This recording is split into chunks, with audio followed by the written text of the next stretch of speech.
প্রথমে কম্পিউটার থেকে প্রিন্ট করে নিয়ে প্রিন্ট কপিটা স্ক্রিনে দিই, তারপর বাইপাস দিয়ে এসটিআর সিলেক্ট করে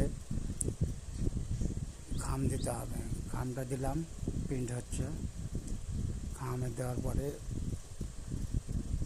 দাওয়াত পত্রটা প্রিন্ট করবো। দাওয়াত পত্রটা প্রিন্ট করা হচ্ছে। দাওয়াত পত্রটা প্রিন্ট করার পর প্রসেসিং হয়ে গেছে, দেখেন সুন্দর ঝকঝকে প্রিন্ট হচ্ছে। এভাবে প্রিন্ট করা যায় ফটোকপি মেশিনে। আপনারা করবেন, ভালো লাগবে এবং সুন্দর অল্প খরচেই প্রিন্ট করতে পারবেন। আপনাদের প্রেসে যেতে হবে না, যাদের ফটোকপি মেশিন আছে ওরা এইভাবে প্রিন্ট করতে পারবেন, অল্প খরচে প্রিন্ট হয়ে যাবে, সুন্দর ঝকঝকে প্রিন্ট। তোশিবা স্টুডিও থেকে প্রিন্ট করতেছি। তোশিবা মেশিন ভালো মেশিন।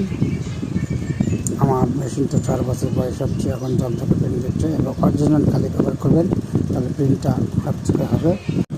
এই ভিডিওটা যদি উপকারে আসে তাহলে লাইক কমেন্ট শেয়ার করবেন, পাশে থাকবেন। ধন্যবাদ সবাইকে। সুস্থ থাকবেন, ভালো থাকবেন, আশা করি শেয়ার করবেন। ধন্যবাদ।